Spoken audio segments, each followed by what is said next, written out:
is the this is the meeting of the Advisory Committee of Non-Voting Taxpayers of the town of Nantucket. This is a duly noticed public meeting. It is Saturday, January 6th, and approximately 10 a.m. Let me go over the ground rules for the meeting. We have a virtual meeting here. I'm the chair, Peter Halley.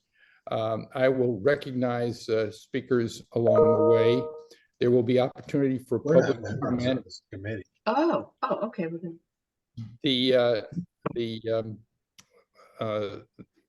The members will have a chance to comment first on anything that we cover that they see fit to comment upon, and then we'll invite any comments from the public.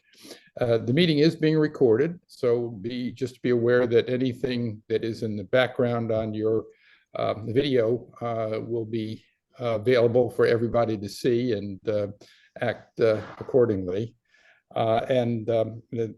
Also, whatever you say will be recorded for posterity, and so choose your words wisely. So having said that, let me just establish that there is a quorum present for this meeting. And why don't I go down the list. Let me find my list, which has become rather extensive. Of course, I got totally organized, and now I've left my, there we go. So Kathy Baird, present, right? Gary Beller is present. Here. Yep. Patty Deuster, not yet. Yeah, Bill she's Gardner. Present. Patty Deuster is present. Yes. Yes. Great. Bill Gardner. Here. Bill. I'm on sorry. mute. He's on mute. Okay, he's here. Present. Great. Don Green. He's here. He's here. Great. Don. Here. I'm here. Peter Kahn. Here. Great. Ralph Kunkel. No, he's not here. Not here. Okay. Donna Martino. Not yet. Steve Perlman. He's Here. Yep. Pam Swan. She's Not here. yet. He's here. Great. Scott Here. Almo. I'm sorry, I missed that last one. Who? Pam is here, right? Yes. Scott Ulm is not here. Right. Lou Bisano, He's here. he's here. Great. Gene Briskman. Here. Great. Lynn Filipski. Here. Great. Well, we have a quorum plus, which is fantastic. The next order of business is approval of the minutes. I guess approval of the agenda. Everybody's seen the agenda. Do we have a motion to approve the agenda for today's meeting? So moved. Any second? Second.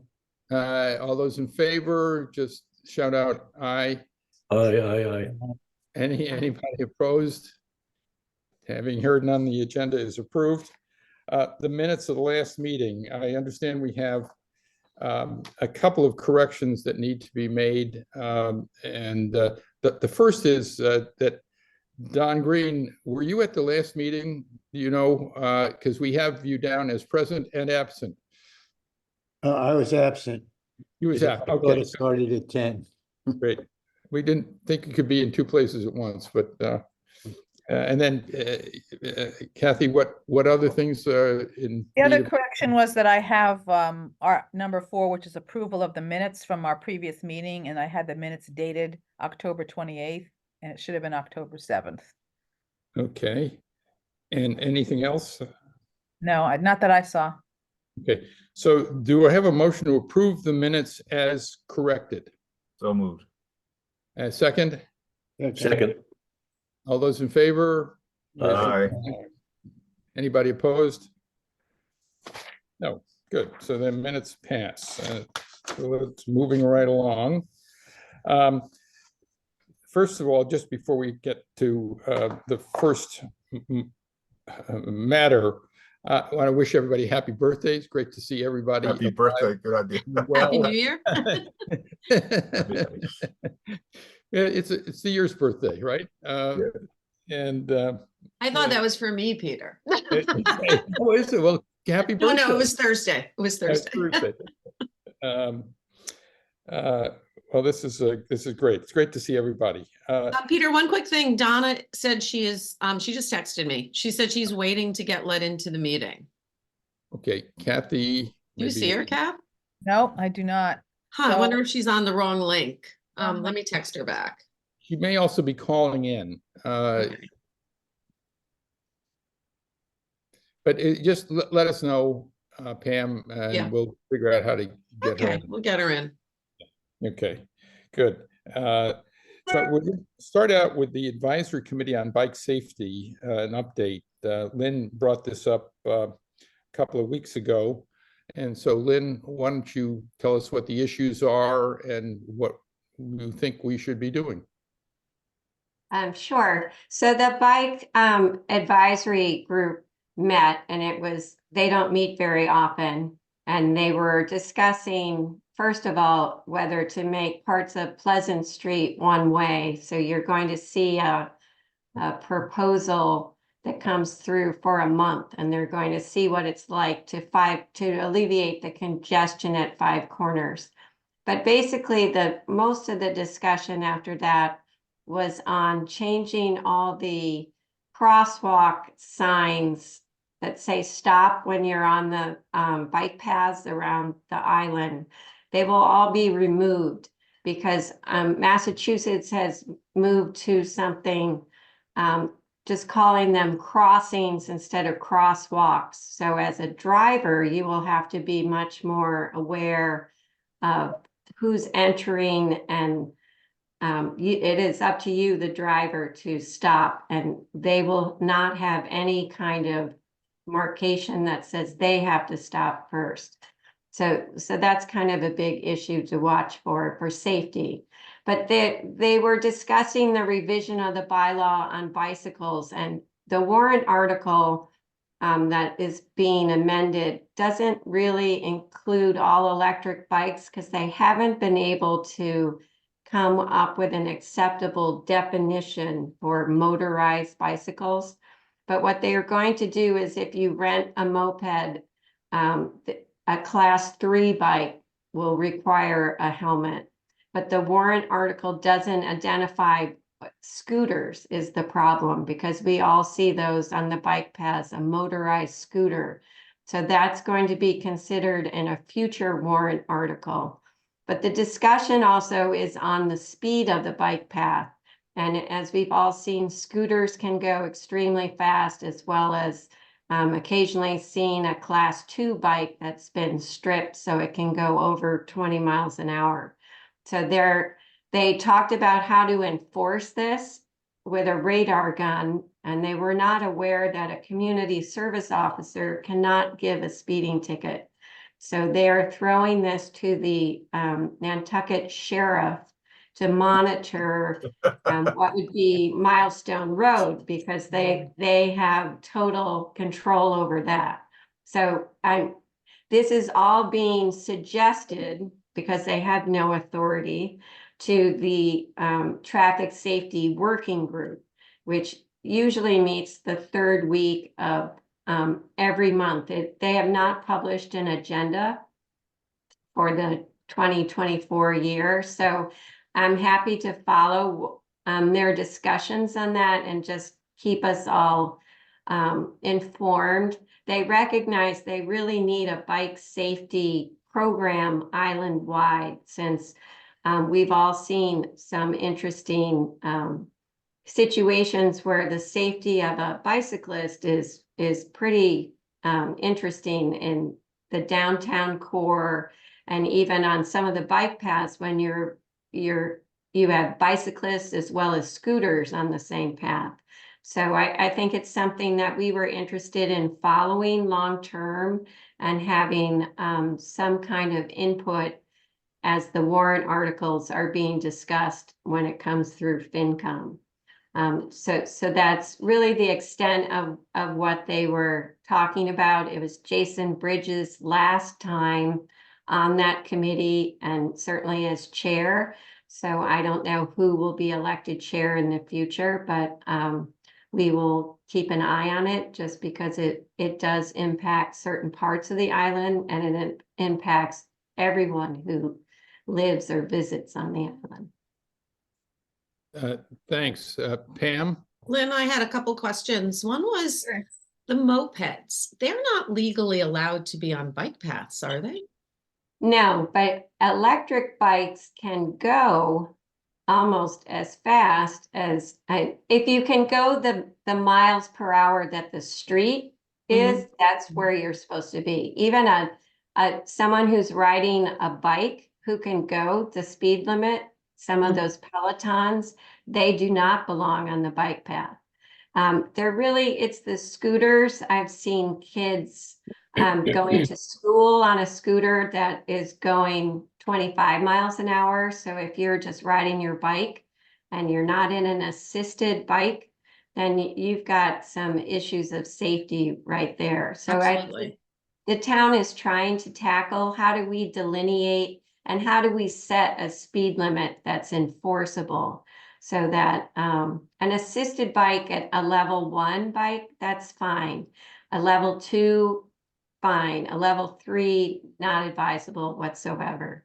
So it's both the scooter and the assisted bikes that are being discussed and coming up with a better safety recognition.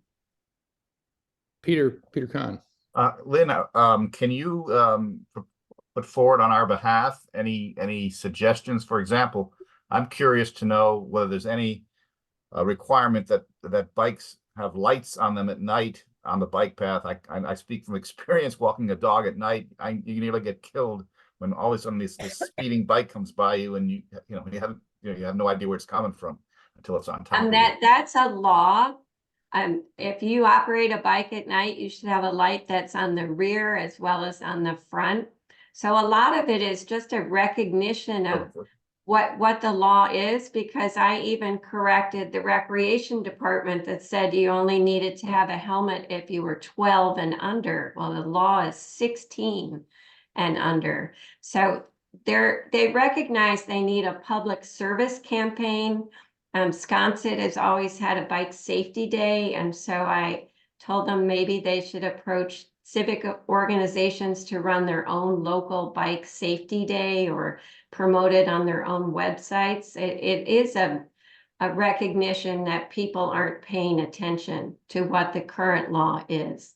And that should be front and center on the town website, but also front and center on multiple levels, even if it was in Currents and Nextdoor or Sconset or the Inky.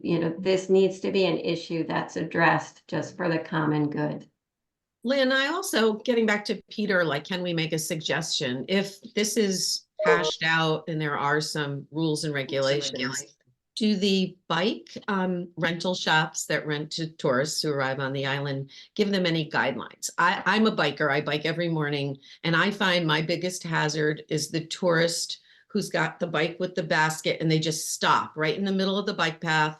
They don't look to see if anyone's coming in either direction. They don't pull over to the right, like some basic things, like obey these rules. If you stop, pull over, don't go over a certain speed limit if you're renting an electric bike. I mean, are they willing to make that something that gets part of the education process if someone's renting those bikes, be they electric or regular?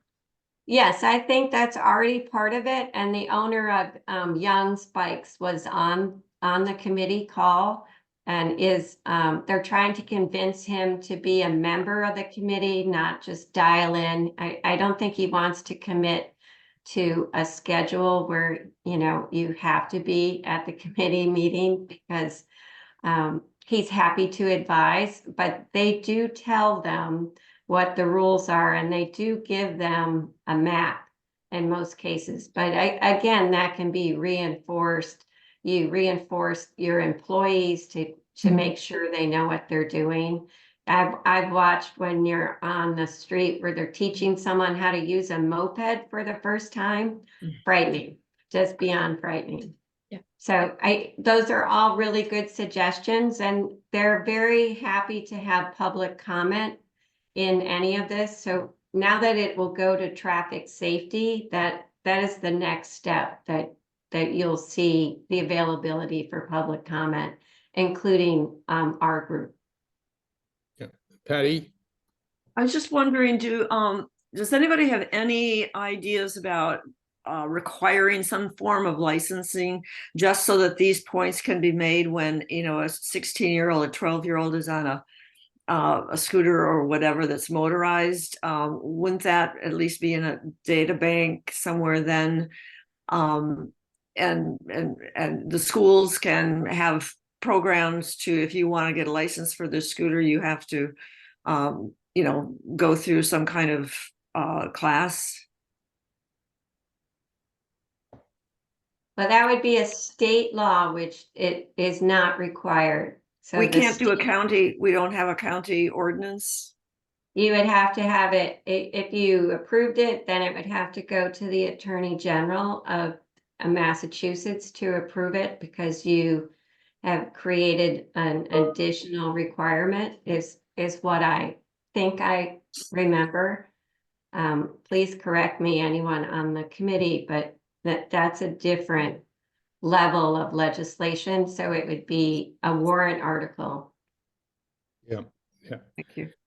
And so just sort of going back through the issues here, because I agree with what I think I'm hearing from others, that it would be good if we were in a position through you, Lynn, to, both listen and make appropriate suggestions along the way, so that perhaps you can influence the drafting of whatever comes out of this.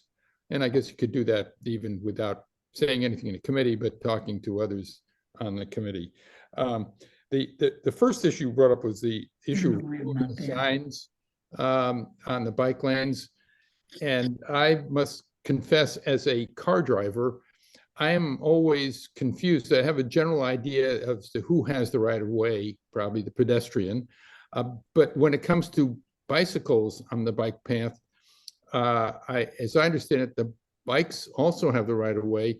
But one of the issues there is that a bike can, at speed, come to an uncontrolled intersection of the bike path, and it's like darting out. How do you how does everybody accommodate for that?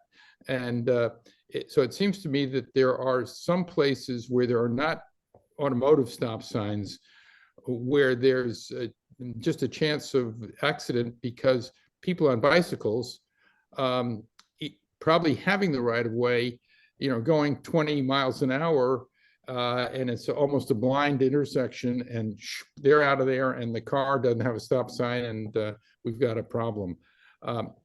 And so I'm just wondering whether, if rather than just removing stop signs, one could change. We have the posts, and so put a different message on those posts, and that message may include,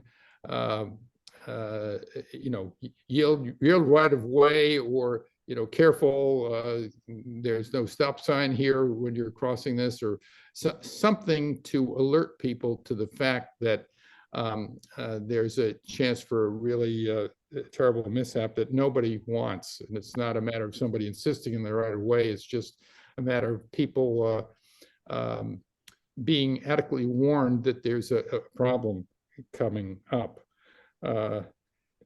So I'm the expense of removing these signs is probably not insignificant. And the question is, do they really need to be removed, and can something better go up in their place? It might include the speed limit that you're mentioning, and so on and so forth. And given our committee, where we represent people really who are not just on Nantucket 12 months a year, but coming from all over, where the laws may vary substantially, I think it would be good to have some kind of signage that have the basic elements of these laws, so that both people in cars and people on bikes can understand what. I'd like to be recognized. Excuse me? I'd like to be recognized. Yeah, yeah. Repeat Good. your point. To finish first, and then I'll recognize you. I didn't Sure. realize you had your hand up before. I can only see 6 at a time, and I apologize for not recognizing you earlier. That is, I'm just concerned about having no information for people on the, whatever you want to call these, bike paths, walking paths, whatever, especially at a time when the rules seem to be changing for bicycles, speed limits, and everything else. And so part of this educational program ought to be perhaps visual education on and around the bike paths. So go ahead, Don. I'm sorry. All right, there's 3 things that I would have to be thought about in order to implement some reforms, but bikes going the wrong way on a one-way street. The other thing is sidewalks are not bike paths. And I've been on the road and the driver says, go on the bike path, when it's not a bike path, it's a sidewalk. And the other thing is, when there is a choice between the road and the bike path for a bicycle, does the rules say you should be on the bike path and not on the road? Because people do go on the road, and maybe better if they were on the bike path. Yeah. So I think what you're saying, Don, is it's illustrating what I'm saying as well, is that there's great confusion around what exactly the rules are and where the rules apply, and they may differ depending on different situations. For example, within the town of Nantucket, the old historic district, I don't know, are bikes allowed on the sidewalks or not? And if they're on the sidewalk, they have to be walked rather than ridden, and that sort of thing. Yes, because I've seen the police stop Yeah. people and say you're supposed to walk your bike, not on the sidewalk, not ride on the sidewalk. Yeah. So Lynn, this is a great issue, and Yes. I can follow up at the next meeting, but if this is all part of the town adopting the Massachusetts program, Share the Road, and if you Google Share the Road, it'll show you a map, and it'll tell you how to prevent collisions at intersections, that people on bikes have the same right of way as a driver.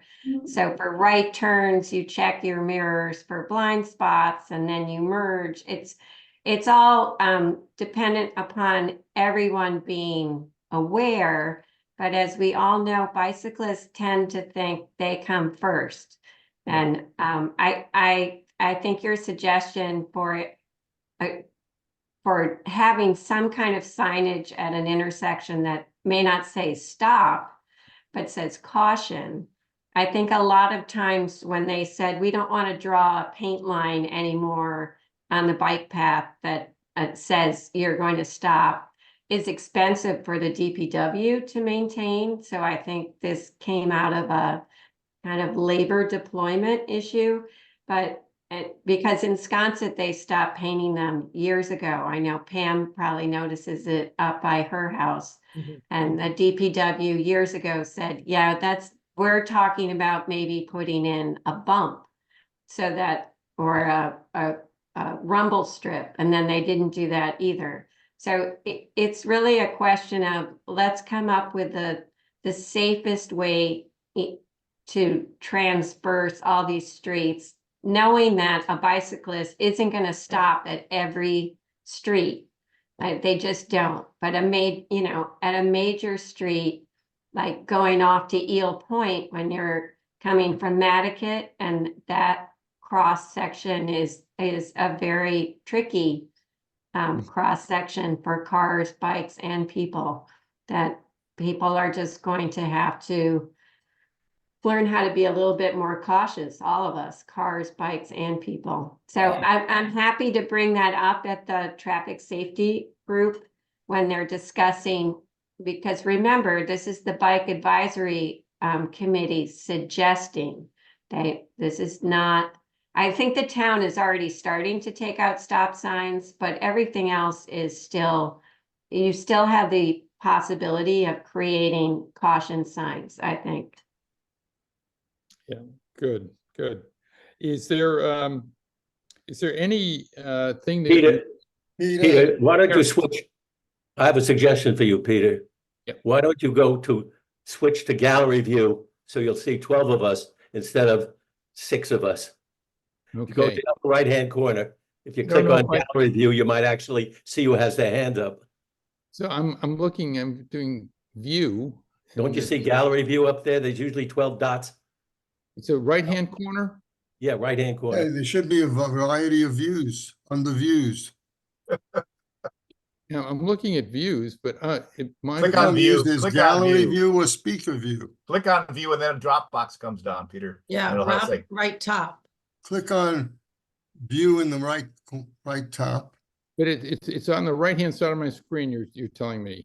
Yeah, the very It's up in the top. right-hand corner. Which It says says view. view, and it's like little boxes in a square. 12 boxes up Okay, there. wait, I next see. to sign in. You keep- click it on gets that, it- and then you click on gallery. Show grid view. I have grid view. Gallery, gallery. Gallery it should be. Mine He's- doesn't He say may gallery. have an old Confusion. version. He may have an old Zoom version. Show thumbnail video. I have active speaker videos, Yeah, you got some thumbnail videos, and then I have show grid videos. And videos. that's not. Anyway, it's All all not- right. We'll give You you a don't have tutorial gallery view? offline. Oh, wait a minute. Here we go. Maybe. Well, I'll do it before the next meeting. I'll figure out how to do this, but now I'm down to 2 people instead of many. I'm in worse shape than I was before. Yeah. Go ahead. Lou also wants, Lou's raising his hand and Jean's raising his, Go ahead, Lou. tell you that. Couple of suggestions. I think that at some of the crossings, there ought to be signs that simply say, get off your bike and walk it across the street. Used to be a sign like that down at the large rotary. Why it's not there anymore, I don't know. But when you're crossing Milestone Road, when you're crossing an intersection like the large rotary, signs like that can be helpful. One of the other problems that you're going to encounter, and I don't have a solution to it, a lot of the people that work here seasonally, they get out of work 10, 11 o'clock at night. They have a bicycle. There's no light on it, and there's no reflector on the bike. I know you can deal with the rentals by giving out a slip of paper to people that are renting bikes. But those people that work at night and that are working for minimum wage, they create a problem because their bikes are not up to where they should be. My comment, go from there. Peter, I have some comments. I've been Yeah, I waiting have for a Go ahead. comment. Mary. So a couple of questions. One is a kind of a question. When I Raising see your what hand goes isn't worth on, anything anymore. when I see what goes on the island with all the bikers, I keep wondering, it should be very simple. Everyone should be wearing a helmet, not just people who are 16 or under, but everyone. And second, everyone ought to have a mirror on the side so they can see who's coming up behind them. And the way you enforce that is that you make all of the companies on the island that rent bikes be required to provide both helmets and mirrors on their bikes that they rent. Now, is that something that only the state can legislate, or can the town do that, Lynn? Do you know? You would have to have a bylaw change if you want to legislate helmets for everyone. And then that gets approved or not approved by the Attorney General if the warrant passes. So that's a different item. They do give helmets to everyone who rents. Whether they wear them, that's up to them too. So you will find people don't understand you could fall off your bike, hit your head, and now be permanently disabled. So you can't legislate some of that behavior. So the law itself is 16 and under. Gene, Yeah, Lynn, is there any data as to how many accidents are occurring? How many are bike to car accidents, bike to walker accidents, all that? Because, you know, there's a dozen different possibilities and dozens of ways of dealing with those dozen possibilities. And maybe we need to focus on the things that really, the issues that really cause the most frequent injuries or visits to the emergency room or whatever it might be. Is there any data? Because we all have these, intuitively, we believe that these are problems, and I guess they could be, but they may be so infrequent that we might have more important things to deal with. And the police department keeps statistics. So they're the only ones who have that number, but not all accidents are reported. So Understood. Gene, if you crashed your bike into the side and you called your wife to pick you up or your neighbor, that's not going to be recorded by the police department. Just like you hit a deer, you don't always record it with the police department. So that's underreported. So I would say any bike statistic you get from the police department would be a low reported number based on, you know, outside of the people who have been killed on a bicycle. That we've had a few in the past few years that you're aware of. And really, I think you want 0 fatalities. So whether there were 5 or 10 or 1, they're all terrible statistics. So I think it's just some common sense approaches to bike safety. And I think caution signs, maps that delineate terrible places for congestion, you know, sharing the road with a lot of cars is not really a great plan, but it is the only plan you have on certain stretches of Nantucket. There is no sidewalk in some of these places. So when they were talking about the area from really the boys club up to Five Corners, think you're riding your bike there's no sidewalk even to walk your bike on certain parts. So that's a street that's just flaring with issues. And long term, they want to build a sidewalk there, but that also means taking land from a homeowner to do it. So it's easier to change the road to one way to make it safer for everyone than it is to build the sidewalk, which seems kind of counterintuitive to me. Which way would be the one way? I think they were talking about making it one way going, I'll call it west. And so if you were coming back from, let's say, the windmill, you wouldn't be able to go back to Pleasant Street that way. You would have to go over to the intersection of the high school in order to go back to, let's say, Stop and Shop. So to me, it's Wait a That's a second, you're terrible you're nowhere near sounds Pleasant. terrible. So when Is it inbound or outbound? Is it so you away from town or into town? into town, would be one way just for this like 3-block area. But it will be a pilot program first, is what they're suggesting. Like try it and see what the problem is.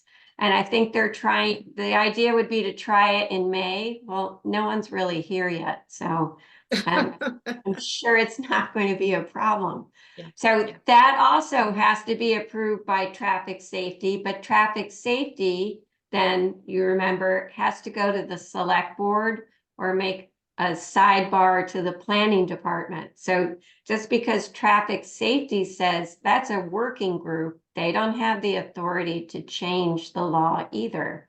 So remember, you're in a multi-step program of getting something changed. It's a recommendation, not an order.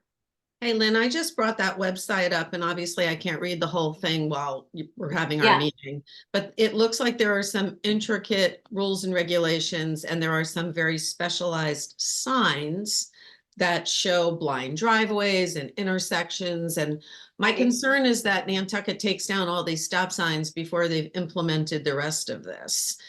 And it almost seems like on an island where there is so much encouragement for people to not use their cars and to ride bikes, that we're in a little different position than many other communities in the state of Massachusetts. It would seem that we would almost want to get some kind of exemption into doing all this until we can make sure it worked on the island. And it cracks me up that we could have topless bathing just like that, but we can't have bike safety.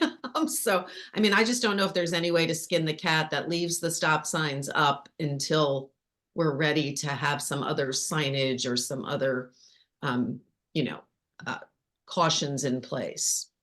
Well, hopefully the next meeting is in 2 weeks, Oh, so good. I can find more information for you.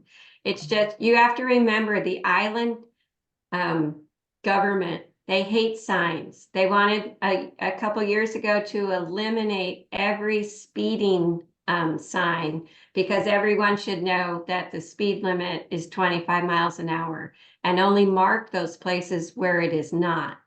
And that's problematic, because you have people who have never been here before, who have Exactly. no idea what the Mhm. speed limit is. So this is a very anti-sign place, whether it's to keep it looking historic or it's just clutter.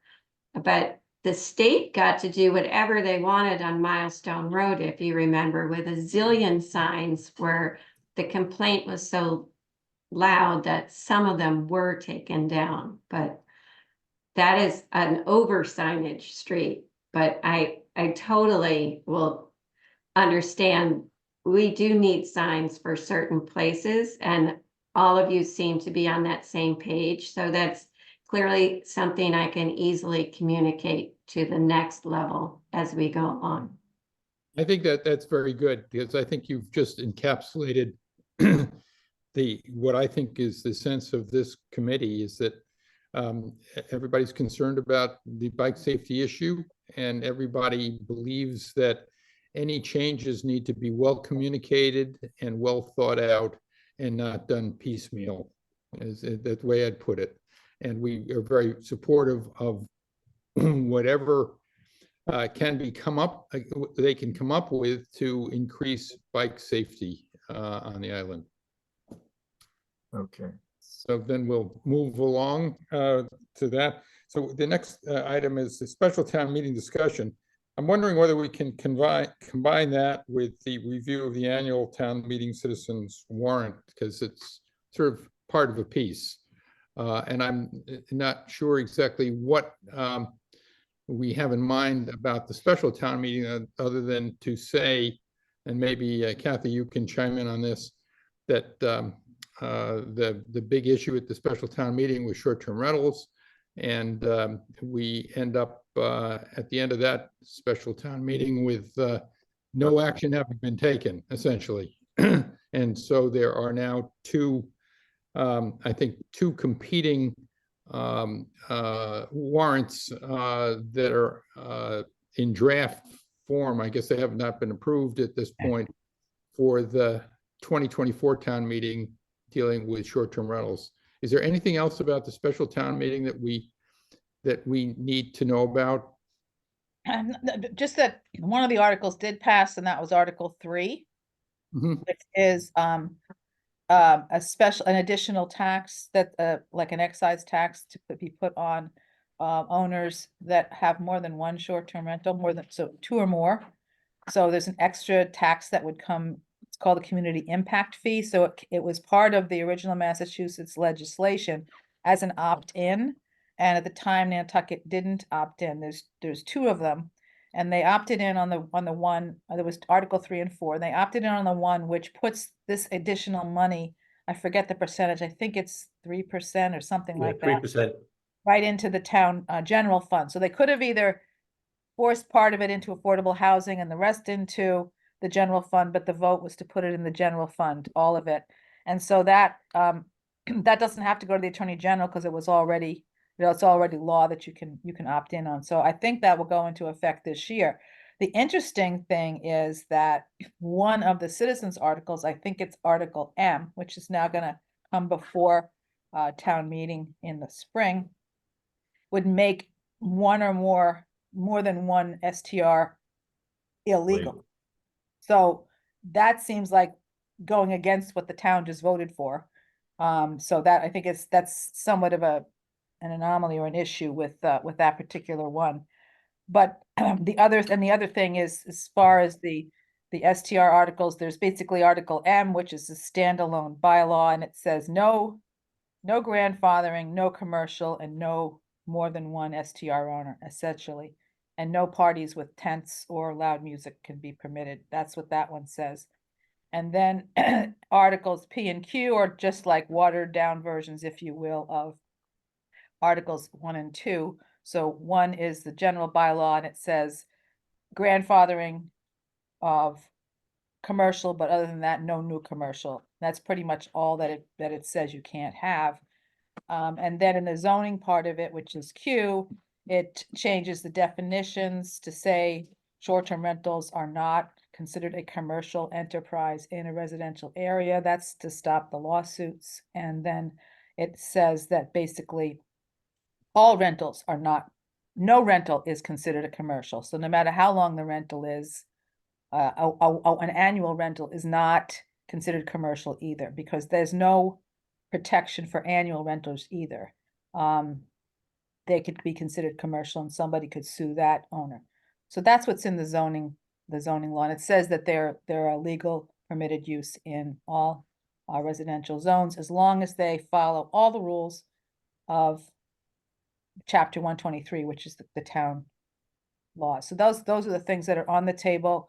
And I think Monday, the planning board and the FinCom start discussing these citizens articles at 4 o'clock. They have a meeting, both of them have meetings at 4 o'clock discussing citizens articles. So I don't know why they did that. There's not a joint meeting? No, it's 2 separate meetings. So you have to figure out which one you're going to go to. And the planning board will discuss the zoning articles, and the FinCom will discuss the general bylaws. So it's an interesting choice you have to make. Okay, so let me just go back, because you've mentioned a bunch of these articles, and I took a look at the ones you mentioned this morning. This Article M, which is a citizen warrant article, does not, the restriction on the number of units that a person is 2, not 1. It says an owner may register to operate only 2 dwelling units as short-term rentals. So that is that goes to the multiple dwelling thing. And then that's, I guess, Section I of that. And Section H proceeding is it's just a total stopping of corporate rentals. So for I guess for those who thought that the articles at the special town meeting sort of didn't do enough, these go in the direction of anybody who has 1 or 2 can rent as many times they want, but you can't be a corporation and you can't own more than 2. So it's not clear that goes against anything that was passed in Article 3, because 2 is multiple units. But that's the big thing. It sort of is a death knell for corporate rentals and a death knell for anybody who has a string of these short-term rentals of more than 2 long. So that's Article M. Otherwise, it's pretty much, the way things are today. It's just you can't have a lot of them.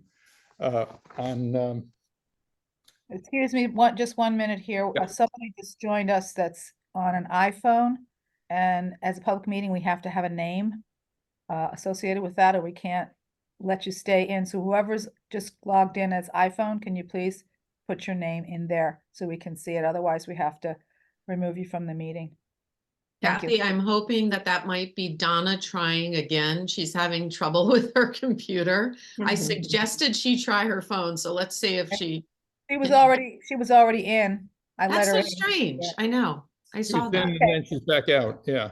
Yeah, Okay. okay, good. I'm hoping it's her. Thank you.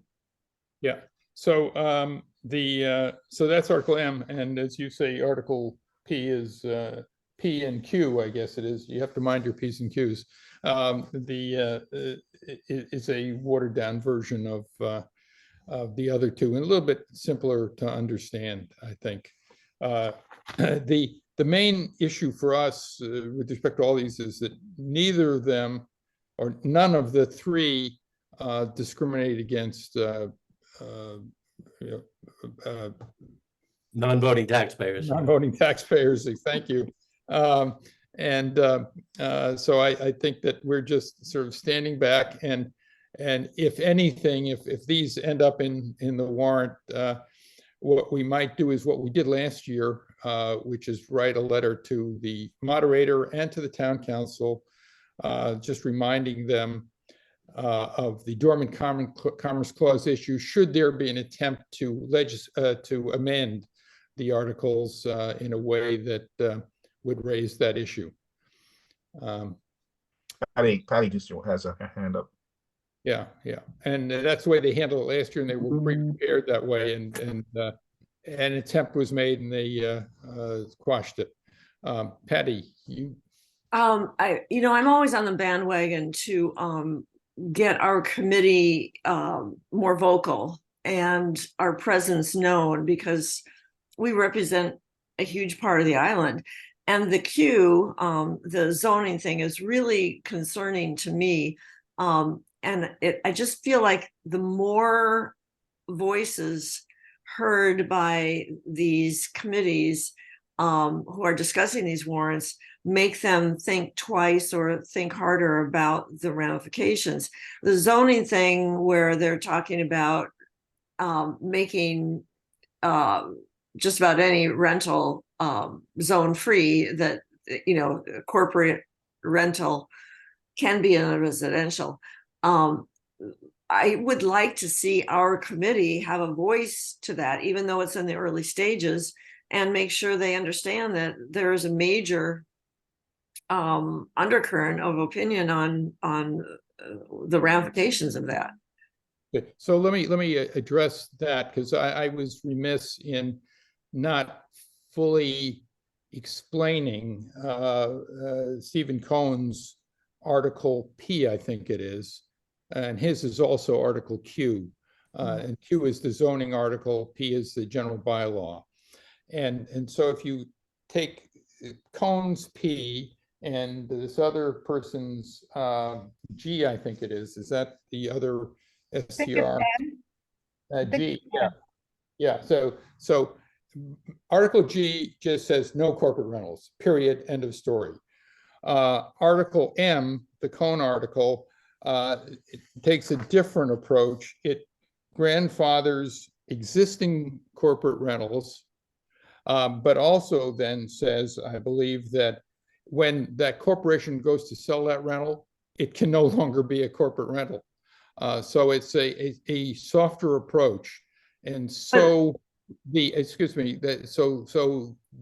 zoning change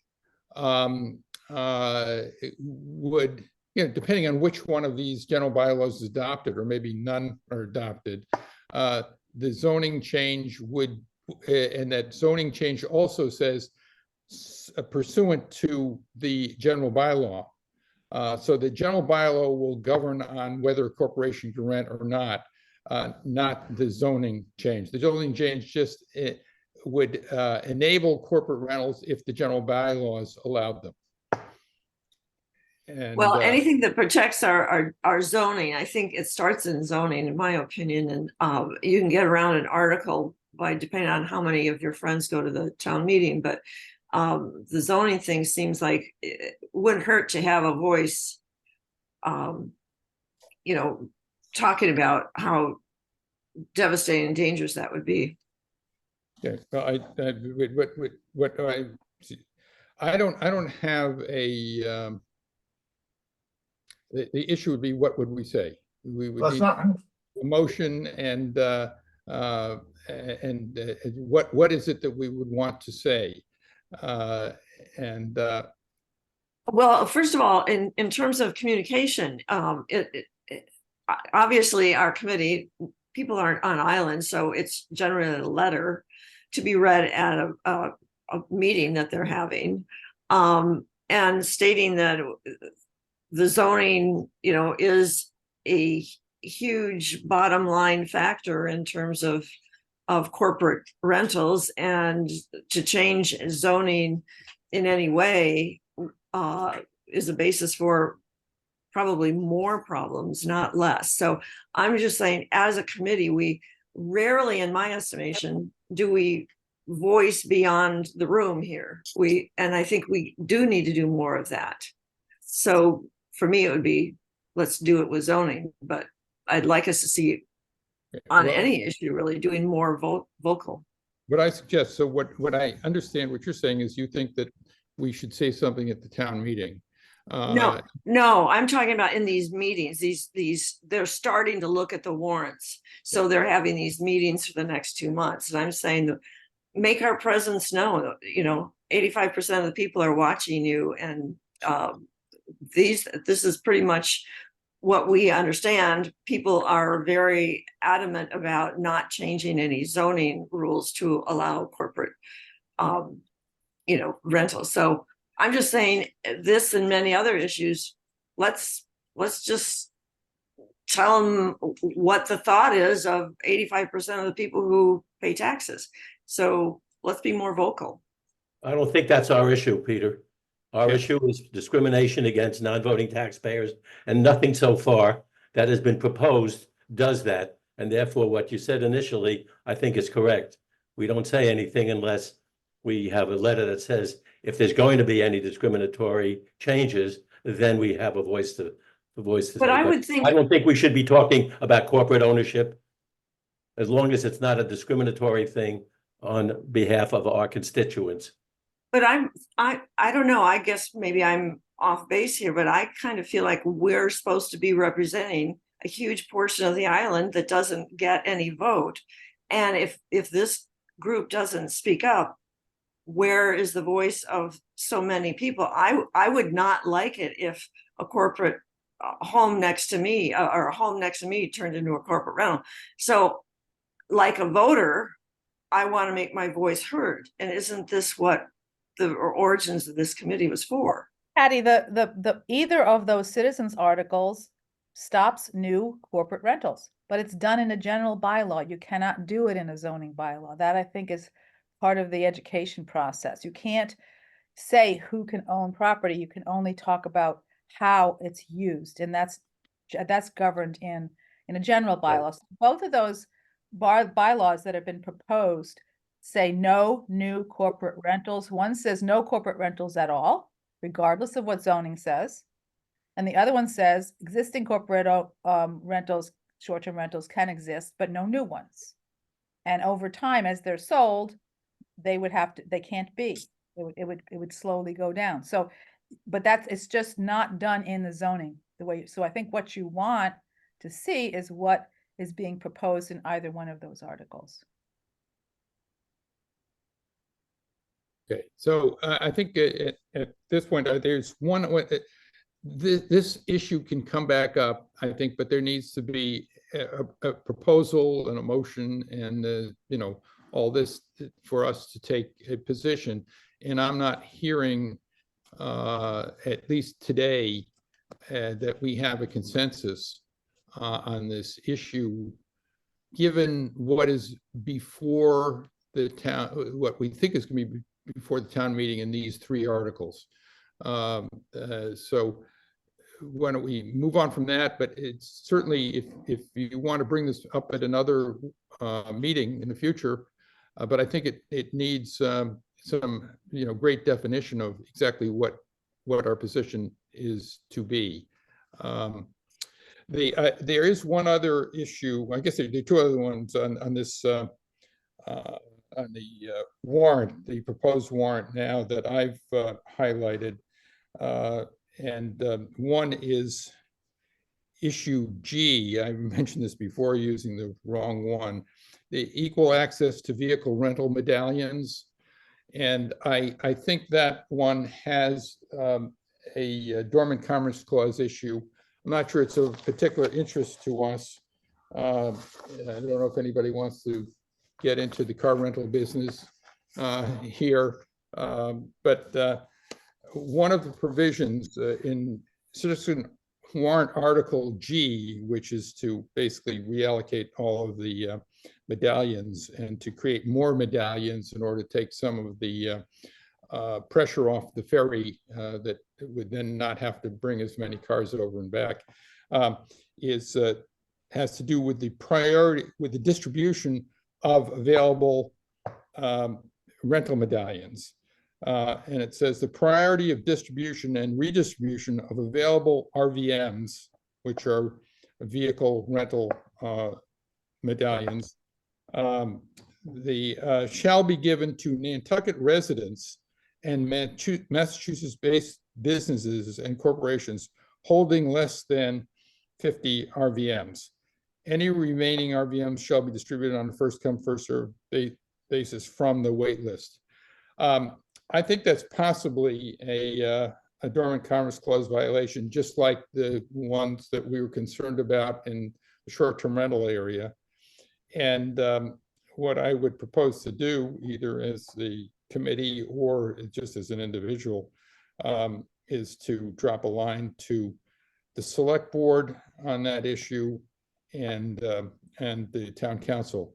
Town council has already blessed this, but for some reason seems to think there may be an undefined equal protection issue under the Constitution. I think he's talking about the dormant commerce clause, but I think somebody needs to raise it because there's no good reason for this town to be passing on what are potentially unconstitutional bylaws. So I don't know if anybody has a thought about Peter, the only comment I have is that something we were talking about before I talked to Steve Perlman, we talked about this. Whenever there's a definition like that, the exception ought to be for Nantucket residents and taxpayers. Yeah. The two of us are in the same boat, residents and taxpayers, because some residents are just renters, they're not taxpayers. And it's okay if they want to get favored, but taxpayers certainly should not get a lesser deal. So whenever we see something that limits it to residents, it ought to be residents and taxpayers. Yeah, maybe what we want to say instead of taxpayers, because every time you buy something, you pay a sales tax. Maybe residential taxpayers or something of that. Yep. Okay, I agree. That's also sort of a more positive spin on it than just saying no. I'm not sure that doesn't violate dormant commerce. Peter, this goes to all of the subtle issues, whether they charge residents different amount for the beach permits. It ought to be for residents and taxpayers, not just residents. All of those issues. Unfortunately, it has to affect interstate commerce, and I'm not sure beach permits do that, Gary. But in any event, this sounds a lot like the Maine case involving marijuana sales, which were limited. But putting that aside, I happen to think, whatever we do, we ought to be watching this, because I happen to think that the car rental costs on Nantucket are outrageous. For those who are like us, who are non-resident, who may need a car on occasion, shouldn't have to be paying over close to $1,000 a week for a small car, and all so from that perspective, if there is some competition, I think it's great. But we got to so I would be careful that we don't get caught up here in such a way that we defeat the good because we're concerned about some sort of small constitutional issue which really doesn't affect us. Donna? Hi, I think I'd like to add on to what Gary was saying, as far as the language. Perhaps we could include in our conversations and written communications something about, as you said, Gary, something and property taxpayers, because actually that will serve us very well in whatever actions we're taking. Hmm. Not just taxpayers, but property taxpayers, Yep. because frankly, that's what we are also. Yep, Yeah, residential property taxpayers. yep. I wouldn't, Be commercial I too. wouldn't say residential. Because we want to be all inclusive. So if we say property taxpayers, that automatically includes us. Yeah, it could be commercial property. Yeah. Yeah. I'm trying to. Yeah, Um, Steve. the boilerplate I've been using on press releases. Yes. Is the advisory committee is a group of 15 seasonal residents appointed by the town manager for 3-year terms and makes recommendations to the select board on issues of concern to residents and taxpayers. That was Gary's suggestion, and that's what I changed the boilerplate on the press releases to. But I think we're also saying maybe it shouldn't be just taxpayers, it should be property taxpayers. Well, Yeah. I mean, That's if what we, I'm saying. no, and I understand that, just you start to add different words, it might be, I mean, it might be confusing or reduce the amount of clout that we have. I mean, in other words, I think we're all taxpayers, and I don't think somebody who goes and buys a coffee at the hub counts as a taxpayer in terms of making recommendations to the select board. Sounds fine, Steve. That's probably correct. Yeah. So we use the word seasonal residents? Or what, just property taxpayers? Taxpayers. Just taxpayers. I agree with Steve. That makes sense. Yeah, me too. Okay, so we start out It's with all tax- inclusive. okay. Yep. Okay.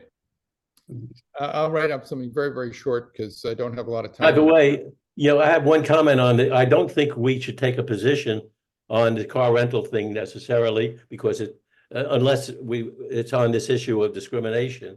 But I agree. when I hear that Hertz has 300 licenses and they only use about half of them, they ought to really change the rules. It's not our issue, but it really makes sense that No. those unused licenses be given to people who are applying for them, who want to rent cars. Yeah, because it keeps the prices up for Hertz by limiting the licenses. You know, by not using the medallions, they're able to keep the price up. So yeah. By the way, Peter, let me just mention, you mentioned the cost of rental. When my daughter had a little accident this summer, we had to rent a car for 2 weeks.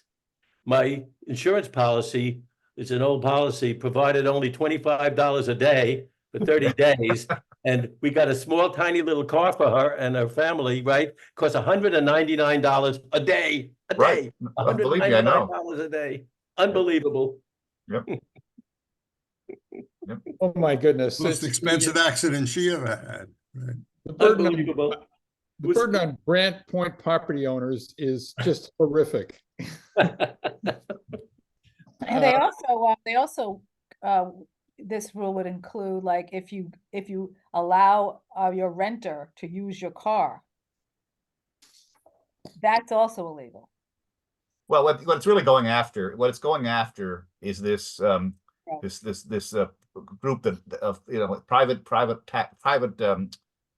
owners who rent their cars. It's Turo. The car Euro, version of Airbnb. Yeah, exactly. That's what it's really going after. The big guys don't like that. But I must tell you again, that's what's keeping it down. By having the people.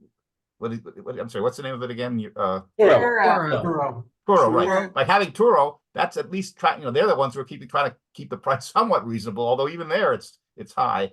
So anyway, that's what it's The all question about. always is price reasonable for whom? You need to make sure that the cars have the appropriate insurance and all the rest of this stuff. Having been hit this summer by a person who was using the car of a rental house owner, I'm not, and going through all the rigmarole of getting that straightened out. It just, there are other costs rather than one's daily rental costs. But anyway, I agree with Gary that that whole issue is something that unless you all want to, we need to stay out of. And we need to keep reminding people that there is this discrimination issue that they need to keep their eyes on. So that's what I propose to do. Good. And my Yes. car is still awaiting repairs. Yeah, but that's a different issue. Okay, so the only other ones that I saw, and I think it just would draw us into this offshore wind thing, is X and Y, which have to do with disapproving the town's deal with the offshore wind entities. And unless somebody has a strong feeling one way or the other about that, I think it's something we want to stay away from. It appears that the council says you can vote for whatever you want to, but whatever you vote to, it doesn't matter. It doesn't matter, right? Yeah. And so did anybody else see anything in these citizen warrants that deserves any comment or consideration? I guess not. Peter, there is a citizen warrant article that will come up for next year. This is the Brand Point Association that's working on this. And it's a noise construction warrant, and they're trying to get 2 other civic associations to work on this with them. So it's going back to requiring no large construction in July and August. The Gary Bella rule. That's good. Yes. Yeah, that's the Bella rule. That's right. Yeah. So it's becoming live again. It has some problematic ways of introducing it, so they're not quite ready, but I just think you should keep it on the radar, and they're sharing it with the Nantucket Civic League. So perhaps we want to be a little bit more involved with what the Civic League is seeing, because I'm only getting this information as the past president of the Sconset Civic Association. So those civic associations can create their own citizen warrant articles, or they can pressure the select board and the town to consider adopting it as their own. Yeah. Okay. So, So I'm happy to share her draft if you would like to share it with the committee. Yeah, I think that when there is something approaching final draft, it would be worthwhile looking. I don't know if Gary has to disqualify himself if the issue comes up. My wife is no longer the chairman of the Brand Point Association. No. But you drafted this, didn't you, Gary? 4 years ago. Exactly. And we can take a look at that. I think as a practical matter, as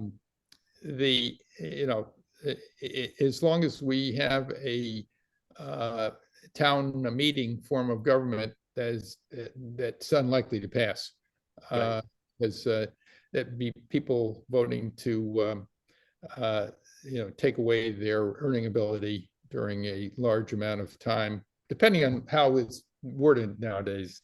But we look at town meeting. Speaking of town meeting, can we get a report from what's going on with the change of town government? I'm glad you brought that up, because we seem to be at an end of these 2 items, and we're now ready for the update on Town Council Study Committee. Good. So Patty and Pam, it's all yours. It's actually Donna and I. Donna, you want to go ahead? All right, I'll start, and then Pam. We've had 2 meetings so far, and our next one is going to be on Wednesday. The committee is composed of 9 voting members, plus myself and Pam as an alternate. We're meeting every 2 weeks on Wednesday from 3 to 4:30, in person and Zoom, and the public is encouraged to attend. In our last meeting, we elected Joe Grouse chair and Jeff Carlson vice chair. There were several topics of discussions. One is there are evidently 4 forms of government permitted in the state of Massachusetts: annual town meeting, representative town meeting, town council with a manager, and council mayor. Because of the size of our island and population, we can do one of the top 3. So we're focusing on town council with manager. Good choice. Well, yeah, we all agreed that we do need a more modern form of government, which meets more often and can address and respond to Nantucket issues. The other thing is, it's very important that we keep the public informed, as we know, so that if there are concerns or whatever, they can address them at the meetings. And I guess we haven't got to the point where we're talking about publishing information on the news wires, but that may evolve. And then we invited the Massachusetts Municipal Association to speak. Before we had our first meeting, we were all invited to listen to a webinar by the MMA, and it was very interesting. So I had encouraged folks in our second meeting to enlist support of the MMA. There's no charge. They're not like facilitators, they're consultants. And they do this all over the state. And they've been helping a lot of municipalities for quite a few years. And also Jeff Carlson, the vice chair, had suggested that we also reach out to the Collins Institute for assistance. So we're in the process of educating ourselves and reaching out to people. We do have a small budget, but right now we haven't even addressed whether we're going to reach out and use that. And Pam, do you want to say something before we ask our committee members if they have any feedback? Yeah, I think that what was interesting for Donna and I and anyone else who watched the meetings is the first meeting was really, I think, getting people up to speed, that there were people that didn't even understand that the warrant that enabled this group was specifically designed to look at the town council form of government, and that the real goals are to have better representation of the population, but also to make it more timely for the town to make decisions. So everything doesn't stockpile until the next town meeting.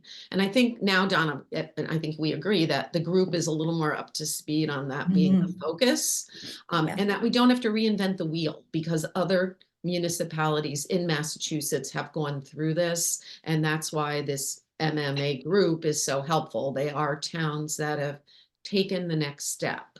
And so I think they have identified a lot of things that are important.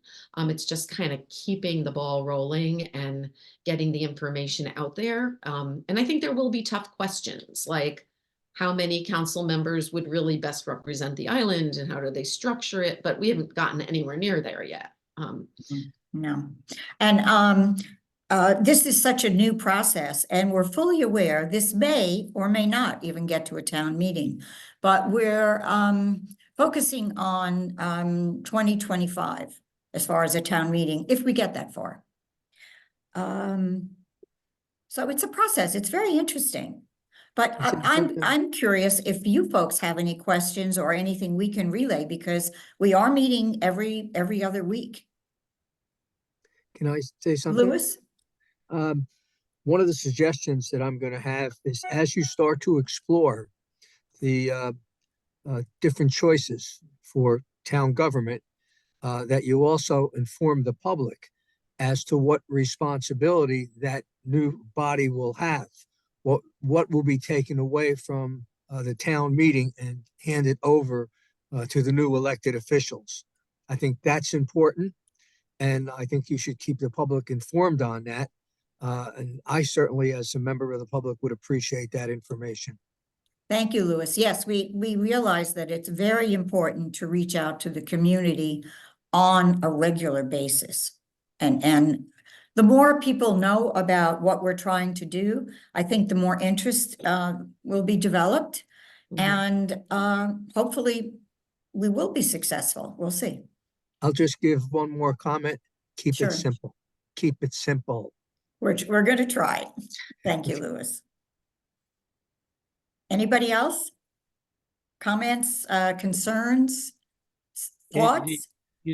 Yeah, is there a timeline that Yes. your committee has established, and what is that? As I said, the meetings are going to be every other week at 3 to 4:30. We're cutting it off at 4:30, which we have done so far. And we are aiming for town meeting 2025. If we get that far, I think we're being realistic about this, which is why it's so important that we have public involvement and public feedback.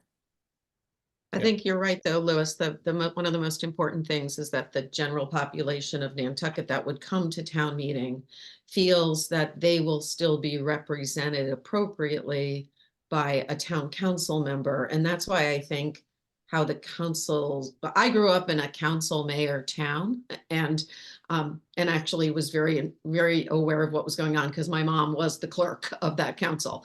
And it was a mayor form. So she was the consistent person that kind of ran the town as different political parties came in and out for like 35 years. So, and what's interesting to me is if it's done properly, then every resident should feel like they have a specific council person that would hear their views and be representing them, whether All of the people should hear their views and respect their views. exactly.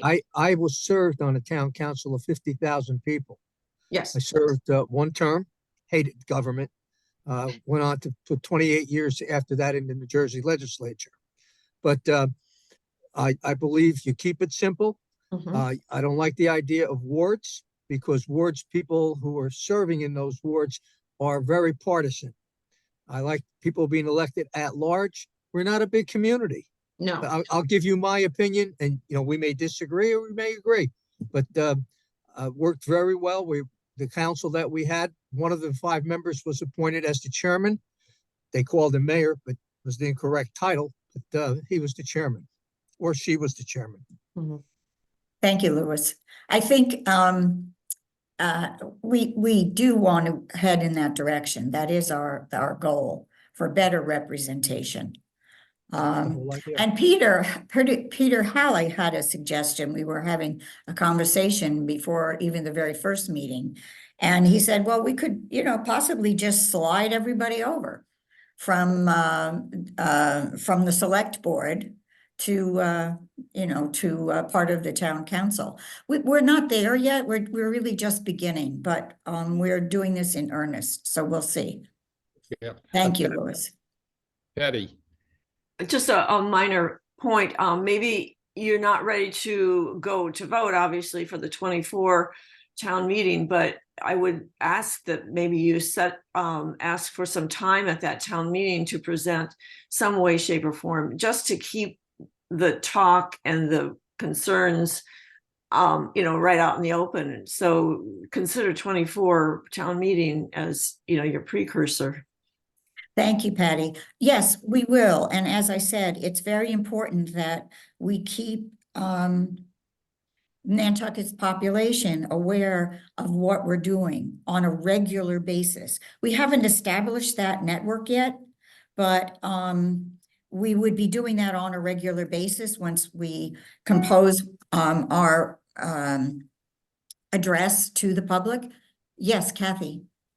So what I would just suggest, if you have a budget, which is a fantastic thing, the short-term rental work group did not. And the town is not, how we say, really good at public relations and getting the word out. Let's just say that. So if you don't need to spend any money on your consultants, I would put it into some PR firm or some kind of Nantucket Island marketing or somebody that can get the message out there in that's not your expertise, that's somebody else's expertise to get it out there and suggest a campaign or a way to get the message out there and use your budget that way. Thank you, Kathy. Yes, actually, we have touched on this and we realize it's extremely important to reach everybody. We just haven't gotten to that point yet, but we realize that's definitely, that's in the cards. Yes. Yes, Gary? I have a couple of comments. First of all, I think you all know, I've been a big fan of recommending alternative forms of government. I think the one that we have is so archaic. It's barely functional. And one of the interesting things, I saw something the other day in one of the online things that made me feel a little comfortable, that it actually sounded as though there seems to be, at least according to this online comment, beginning to be a consensus that we really ought to be changing the form of government. And I think if we can get that done, that'll be great. The important thing is, one of the comments made here is that the communications are very important. Everyone really wants to understand the system, to know that their voices will be heard. Well, to me, this is really simple, because right now their voices are not being heard. If you look at the last town meeting and the town meeting before that, and the town meeting before that, less than 10% of the voters actually voted. Less than 10%. And so the other 90%, they're not being represented at all. And so the thought that you communicate this, they all say, oh my God, there'll be 9 people out there, or 10, whatever they decide for the council. And I'll actually have a chance. I won't have to run to the town meeting. They're going to meet once a month or every 6 weeks or whatever to get stuff done. And I can speak to one of the members of the council. I don't have to worry about giving up my job or not taking care of my kids for 8 hours or 12 hours going to a once-a-year town meeting. So I hope that gets clear to all the people who are being disenfranchised. 90% of the population continues to be disenfranchised. The people who can't get to the meeting, they have jobs, they have children to worry about, or they're old and they have illnesses, whatever it might be. So 90% of the people don't show up or are unable to attend those long sessions. So I'm kind of hopeful that this will come through as an opportunity for real democracy, not what people say they have today, because it ain't very democratic to have 10% of the population. And in the case of the nude bathing, the topless bathing, that was 4%. 4% of the population voted for that. Ridiculous. Thank you. Thank you, Gary. Yes, we realize communication is going to be key, because this is a new idea. You're right. Form of government currently is archaic. It doesn't meet our needs today. But we have to develop the communication network, and it is extremely important, right, Pam? Yes, and I think the thing that's interesting in this whole process is the day-to-day operations of the town probably wouldn't change that much. The town manager kind of role would still be, it could still be Libby. It would be an appointed person because you need someone with a certain level of experience and expertise. Right. So it would really be just, flushing out how the council differs from the select board, how decisions are being made, and maybe sheer size. I mean, we have all seen meetings where, especially during the STR thing, where like half the select board had to recuse themselves because they're real estate agents. I mean, you end up with like 2 or 3 people voting on something versus, a bigger group. So there's a lot of different little angles to look at. But yeah, I think they're kind of getting off to a good start, and Donna's right. It's going to be a slow process of education and communication. I think I'm sorry, Peter. No, go ahead, Donna. Okay, I think the MMA, I'm an advocate of that group because, and Pam is also, because we did attend the webinar, which was, I guess, a couple of hours. And they really explained how they do things, and they can just guide us to create a structure, to create a form of government, because they've been doing it for years for other municipalities. So I'm hoping that they can be an important part of the process. Yeah. So I think this has been a very good discussion. I particularly sort of latch on to one of the things that Lou said. I think that an at-large type of town council probably makes more Great. sense Mhm. than a ward type of council, especially given the way I don't know how you divide up Nantucket and then how you Yeah. sort of preserve one person, one vote doing that. And so at large, it seems to me make a lot. The other issue is the number, for the reason that somebody just said, that there's so many times that it looks like we might have had a non-functioning select board because we didn't have a quorum who could actually vote on things. And I think those are two important things. I must say that I guess when you look at a 2025 town meeting, and then you also have to look at what is the schedule for the warrants for that town meeting, and you're backing down to what, sometime in January or February of 2025 to have this all approved to go to town meeting. Yes, So that we're talking about is maybe 10 to 12 months to get this thing all together, which seems to be an ample amount of time, because the task of copying some other town's bylaw, creating a town council manager form, shouldn't be that difficult. And it sounds to me more like it's a tweaking it and coming to grips with, again, the at large versus something else, and then the number of people. And then there might be some peculiarities about Nantucket government that need to be attended to and all that. The other point that I've brought up to Pam and Donna is something I think you all should think about, and that is, where are we in this whole picture? Because we cannot have non-residents can't vote in Massachusetts, period. That's the state law.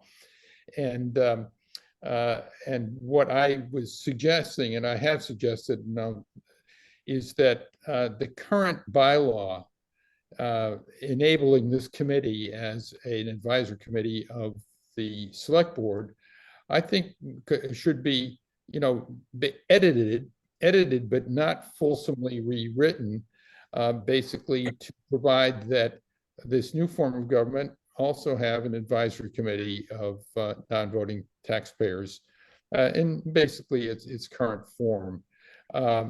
And I would go on to say that if we want to do a little bit of reaching, is maybe to provide some, instead of just having our advice, that having a situation where advice on things that are appropriately, we should be advising on, be given actual consideration from time to time.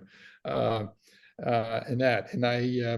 that's the situation in Washington, D.C., where you have neighborhood councils of sort of like ours, many advisory committees.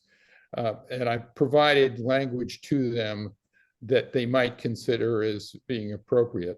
And indeed, what I'll do for another meeting, whenever you say it's appropriate, Donna, perhaps we'll circulate this language to the entire committee and get people's views on that as well. I think that's a good idea, because I think this, the TCSC is an opportunity for us to broaden our influence in the hopefully new town government. Yeah, I think that's an opportunity. So whether I would appreciate, yes, if you'd share with the committee the verbiage that you think would be perhaps stronger or more inclusive, that would be very helpful. okay. I will do that, and I'll do it through Kathy, and then it'll become a public document with whatever what one of either the next agenda or some further agenda is, depending on when you think it's a good time for this committee to discuss that. I might add too that at the meetings, we are pretty vocal It's important that although we are non-voters, I think our influence is very helpful and will be appreciated, which will enhance our position on the committee. Well, It's you already bring some- happening. Yeah, you bring something to the committee that that is, you actually come from places where they have town councils and have lifelong experience with that form of government, and somehow you've survived rather well. So that'd be good. Peter, did you have something?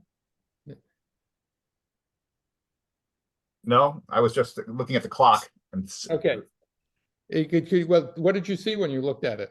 I saw 11:30, which is sort of our target end time, which I thought was Okay. Good. So do we have anything else on this particular subject? Steve, you want to No, go to? No, I just want to talk about PR if, Good. and I want to ask Bob if he's still with us, how you found out about the meeting, and did you find it beneficial, or do you have any suggestions for us? Well, thank you for that question. I just saw it in the Yankee Mirror, and I thought said public welcome, so I thought I would just see what it's all about. No, I have no suggestions. This is my first time attending this, but I'm very glad to see that we have such a cadre of concerned non-voters, and I think it's a healthy thing for the island. Good. Good. Well, I mean, thank you. And on, we welcome you to come to future meetings, which we do publicize. And even though I also sent releases to the Current and the and Daybreak, just the Inky ran it. But and that's what we've been trying to do for every meeting, just through the media, make the public aware, and if there are topics or activities that are of interest to people, both taxpayers and residents, that they'll join in. speaking of which, when is the next meeting scheduled? February 6th, February 6th, okay. and the first Saturdays of the month. Good. What we've got on tap for now. Is Peter, if anybody is interested, and I know we're running out of time here, so we may want to do this, and I don't know if we have a speaker, we seem to have enough of our own speakers, we haven't picked one, but if anybody wants to hear about the STR lawsuit, which was heard this week, or the registry, I have quick updates on those if anybody's interested. Otherwise, we can just finish. Yeah, I think I'm interested if it can be done quickly. Okay, so I listened to the lawsuit was started December 12th on the island, and that was all reported in the newspapers, which people saw. They visited the homes, and then everybody did their testifying for standing. So basically what the judge decided, he's going to rule on standing. Does Ms. Ward have standing to even file a lawsuit? And that has to do with defining standing as having significant harm done to her and the use of her property based on the home being an STR versus just a regular residence that people live in. So that's what the testimony was around. And they had to continue the trial till this week up in Boston. And that's where the Grape family finally had their testimony. And so the judge did not rule one way or the other yet. He took it under advisement, and you can tell me what that means. I have no idea how long. He's considering that. Yes. But like for months, for years, Yeah, who knows? It's his prerogative. So he said basically, so he's going to rule on the standing. If he decides that Ms. Ward does not have standing, then all of the rest of the accusations or claims are moot. And if he rules she does have standing, then he will rule individually on whether or not short-term rentals are a commercial use in a residential area. And he'll also rule on whether they are permitted in zone R1, because that was the specific of the other. So that's where we are, on that case. And who knows when the decision will come down. On the registry, I got asked by, we were in, a few people were involved in the helping select the new vendor to do the registry. They were asked to try and complete everything in January. And Board of Health Director Roberto contacted all of us this past week to do the user acceptance testing of the registry website. So we just went through that, found all sorts of things in there that we want them to change or fix, and just sent it back. That was due back to the town on Friday. So that stuff went back in. So it is moving along. It will come up. And that what they're going to do is kind of use the rest of this year as just a data collection, and shaking out of the website and the registry, for the first year. So they're really not going to start enforcing it or really, do anything about the bylaw until you register in November for the 2025 season. So you'll have to have registered then, and that's the way they're going to work it. So there is a lot of leeway to fix things. So, there's just things that are different in Nantucket that are not like any place else, as we all know. So their website was very generic, and it had things on there like, produce your business license. Well, we don't have business licenses for it, that kind of stuff. So they have to shake all that out and then, get their language and their definition and their, frequently asked questions, so that when you sit down to register, you will know what information you have to have in front of you before you sit down, and not get halfway through it and find out you don't have this or you don't have that. So that kind of stuff is what we're working on with them. So that's where we are. Good. Thank you. So do we want a speaker at the next one, or do we want to speak ourselves? And it seems to me that the issues that are currently before us is basically the town council issue, and there will have been 2 more meetings, I guess, before our next meeting. Are there other things that we need to talk about? And I was looking forward to a shorter meeting rather than a longer meeting on the 6th. Any ideas? Did anybody want a speaker at this meeting? It seems to me we have quite a lot to talk about ourselves typically when we meet, and we're, I guess, waiting for the police chief to. I don't know whether she's on. She met with public yesterday. In fact, I think she's on duty, so to speak, as of January 1. Yeah. I think the next meeting is actually the 3rd, Kathy. Is it the first Saturday of the month? Isn't that what I said? I'm sorry. So the The 6th. I'm sorry, I meant the 3rd. You're right. Yep. Okay. Okay, is there a motion to adjourn in order? Yeah. So moved. Any seconds? Second. Okay, so you all have lives. In favor? Exactly. Saturday morning. Have a great month. Stay well, everybody. Stay well. Happy New Year. Stay well. Happy New Year. Yeah. Bye.